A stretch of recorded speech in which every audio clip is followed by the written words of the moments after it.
میں دعوے سے کہتا ہوں کہ آپ میں سے جن لوگوں کے گھروں میں بلیاں نہیں ہیں تو اس ویڈیو کو دیکھنے کے بعد آپ بھی اپنے گھروں میں بلیاں لے آئیں گے۔ حضرت محمد صلی اللہ علیہ وآلہ وسلم بلیوں کے متعلق ایک پراسرار سچائی جانتے تھے۔ اس سچائی کو اس ویڈیو میں ہم جانیں گے۔ لیکن کیا آپ نے کبھی اس مخلوق کے عجیب و غریب طرز عمل کے بارے میں سوچا ہے کہ بلیوں میں بلا کی مہارت ہوتی ہے، یہ ذہین بھی ہوتی ہے اور ان کا ایک ایسا راز بھی ہے جسے آپ سننے پر چونک جائیں گے کہ جو مخلوق ہمارے ارد گرد 24 گھنٹے موجود ہوتی ہے ان کا یہ راز آج تک ہم کیوں نہیں جان پائے۔ اس ویڈیو میں ہم بلیوں کے متعلق کئی گہرے راز جانیں گے اور یہ جانیں گے کہ بلیوں کو حضرت آدم علیہ السلام کی پیدائش کے فوراً بعد کیوں پیدا کیا گیا۔ تو اگر آپ جاننے کے لیے تیار ہیں تو شروع کرتے ہیں۔ ایک سٹڈی کے مطابق بلیوں میں ایک خاص طاقت ہوتی ہے جو کسی اور جاندار میں نہیں ہوتی، خاص طور پر بلیوں کے متعلق وہ باتیں جو ہمیں حضرت محمد صلی اللہ علیہ وآلہ وسلم نے بتائی ہیں، اور آپ صلی اللہ علیہ وآلہ وسلم کی کئی باتیں اتنی دلچسپ ہیں کہ سائنسدان ان باتوں کی بنا پر بلیوں میں نئی اور حیرت انگیز خصوصیات کو ڈھونڈ پائے ہیں۔ آج کے دور میں سامنے آنے والی یہ باتیں آج سے 1400 سال پہلے آپ صلی اللہ علیہ وآلہ وسلم نے بتائی اور جنہیں آج سائنس درست ثابت کر رہا ہے۔ اسلامی تعلیمات کے مطابق حضرت آدم علیہ السلام کے بعد دو جانداروں کو اللہ نے پیدا فرمایا، ایک سانپ اور دوسری بلی۔ سانپ کے برعکس بلی میں اللہ نے کچھ پراسرار خصوصیات رکھی ہیں جن کی وجہ سے ایک انسان اس سے لاتعداد فائدے حاصل کر سکتا ہے۔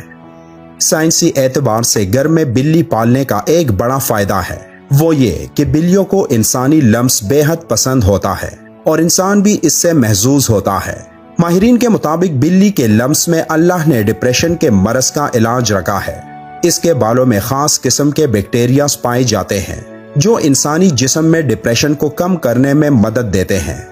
بلیوں کے بارے میں سب سے حیرت انگیز بات کا ذکر ہم آگے کرنے والے ہیں، لیکن اس سے پہلے ہم یہ جاننے کی کوشش کرتے ہیں کہ حضرت محمد صلی اللہ علیہ وآلہ وسلم نے بلیوں کے متعلق کیا فرمایا تھا۔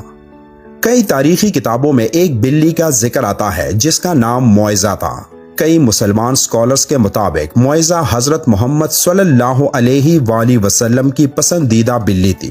ایک دفعہ آپ صلی اللہ علیہ وآلہ وسلم ایک مہم پر اپنے لشکر کے ساتھ جا رہے تھے کہ اچانک ان کے سامنے ایک بلی آ گئی جو کہ حاملہ تھی۔ آپ صلی اللہ علیہ وآلہ وسلم نے اپنے پورے لشکر کا رخ دوسرے راستے پر موڑ لیا تاکہ اس بلی کو تکلیف نہ پہنچے، اور ایک صحابی کو اس بلی کی دیکھ بھال پر مامور کر لیا اور حکم دیا کہ جب تک یہ بلی بچے کو جنم نہ دے تب تک وہ وہیں رہے۔ جب آپ صلی اللہ علیہ وآلہ وسلم اس مہم سے واپس آئے تو راستے میں سب سے پہلے اس جگہ پہنچے اور اس بلی کو لیا اور اپنے ساتھ لے گئے۔ اس بلی کا نام آپ صلی اللہ علیہ وآلہ وسلم نے معزہ رکھا، جو باقی تمام زندگی آپ صلی اللہ علیہ وآلہ وسلم کے ساتھ رہی۔ ایک دفعہ آپ صلی اللہ علیہ وآلہ وسلم اذان کی آواز سے فجر کی نماز کے لیے اٹھے اور نماز کی تیاری میں مصروف ہو گئے۔ پھر جب نماز پڑھنے آئے تو دیکھا کہ ان کے مصلے پر وہ بلی سو رہی ہے، تو آپ صلی اللہ علیہ وآلہ وسلم نے ایک کینچی لی اور اس مصلے سے وہ حصہ کاٹ دیا جہاں وہ بلی سو رہی تھی تاکہ اس بلی کی نیند خراب نہ ہو۔ احادیث میں اس معزہ بلی کا ذکر کہیں نہیں ملتا، لیکن کئی تاریخی کتابوں میں اس کا ذکر موجود ہے۔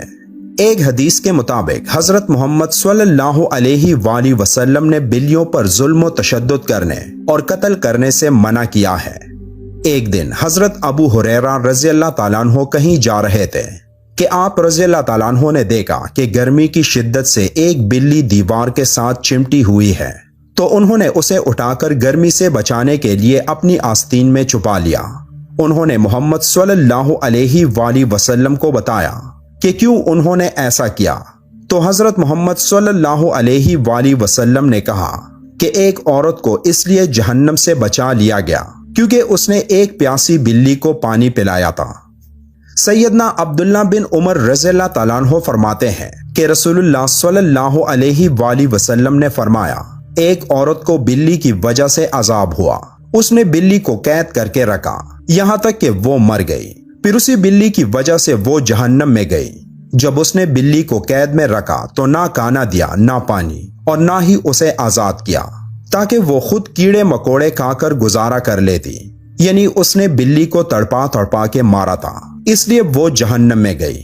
ایک حدیث مبارکہ ہے کہ ایک عورت نے حضرت عائشہ رضی اللہ تعالیٰ عنہ کو کھانا بھیجا تو وہ نماز پڑھ رہی تھی۔ اس عورت نے کھانا وہیں رکھ دیا تو ایک بلی آئی اور آ کر اس میں سے کھا گئی۔ حضرت عائشہ رضی اللہ تعالیٰ عنہ نے نماز کے بعد اسی جگہ سے وہ کھانا کھایا جہاں سے بلی نے کھایا تھا، اور فرمایا بلا شبہ رسول کریم صلی اللہ علیہ وآلہ وسلم کا فرمان ہے کہ بلی پلید اور نجس نہیں، بلکہ یہ تو تم پر آنے جانے والیاں ہیں۔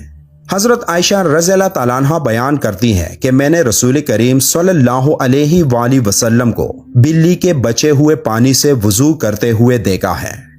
آپ صلی اللہ علیہ وآلہ وسلم نے فرمایا کہ ایک بلی کا منہ تمام حیوان میں صاف ستھرا ہوتا ہے۔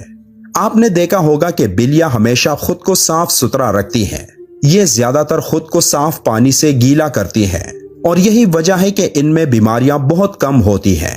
اسلام میں بلی کی بہت اہمیت بیان ہوتی ہے،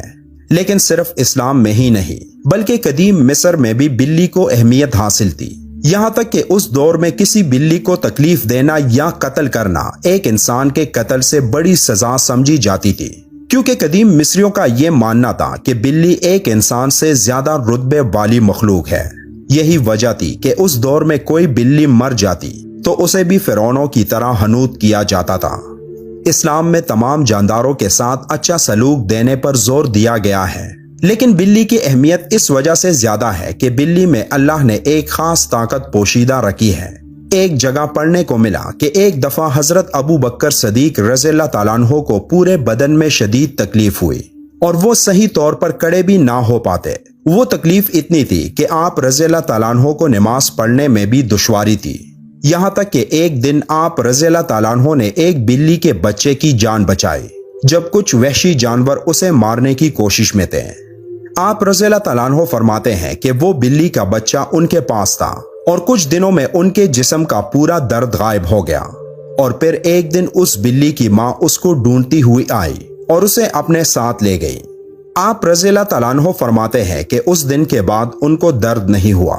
آپ نے یہ واقعہ فرماتے ہوئے کہا کہ اس رات حضرت محمد صلی اللہ علیہ وآلہ وسلم ان کے خواب میں آئے اور فرمانے لگے کہ اے ابو بکر، تمہاری تکلیف کو دور کرنے کے لیے اللہ نے آپ کے پاس ایک بلی کو بھیجا جس کی وجہ سے آپ کے جسم کا درد ٹھیک ہو گیا۔ جن لوگوں نے گھروں میں بلیاں پال رکھی ہوتی ہے تو انہیں یہ معلوم ہوگا کہ بلیاں کبھی کبھی نیند میں ایک عجیب آواز نکالتی ہے۔ ماہرین کے مطابق بلی کی اس آواز کی فریکوینسی 20 سے 140 ہرٹز تک ہوتی ہے، اور بلی کی آوازوں کی یہ فریکوینسی ایک انسانی صحت کے لیے نہایت مفید ثابت ہوتی ہے۔ آج کی ٹیکنالوجی کے پیچھے بھاگنے والے لوگوں کو بلی کے جسم میں موجود انرجی اور طاقت کا علم نہیں، لیکن قدیم زمانے کے لوگ بلیوں کی ان خصوصیات سے واقف تھے، اور یہی وجہ تھی کہ وہ لوگ بلیوں کو خود سے دور نہیں رکھتے تھے۔ فرانس میں کی گئی ایک تحقیق کے مطابق یہ معلوم ہوا ہے کہ ایک بلی کی آوازیں ایک انسان کے جسم میں تھکاوٹ اور سستی کو دور کرتے ہیں۔ یہ بھی کہا گیا کہ ایک بلی کے قریب رہنے سے جسم کے زخموں میں انفیکشن کا خطرہ کم ہوتا ہے اور وہ زخم بھی جلد ٹھیک ہو جاتے ہیں، اور بلیوں کے ان پراسرار آوازوں کی فریکوینسی سے ہارٹ اٹیک کا خطرہ بھی کم ہو جاتا ہے۔ بلی ایک پالتو جانور ہے، جیسا کہ پہلے احادیث مبارکہ میں بیان کر چکے ہیں کہ نبی کریم صلی اللہ علیہ وآلہ وسلم نے اس کے بارے میں فرمایا کہ یہ پلید نہیں بلکہ یہ تو گھر میں چکر لگانے والوں میں سے ہے۔ تو بلی کی تمام تر قباحتوں کے باوجود رسول اکرم صلی اللہ علیہ وآلہ وسلم نے اس کے ساتھ نرمی کا اظہار فرمایا ہے۔ اگر کوئی بلی خونخوار ہو اور گھر کا نقصان کرتی ہے تو اسے مارنے کی بجائے پکڑ کر کسی دور دراز علاقے میں چھوڑ دیا جائے تاکہ وہ اپنا ٹھکانہ بدل لے، لیکن اسے قتل کرنے کی اجازت نہیں دی جا سکتی اور نہ ہی تکلیف دینے کی۔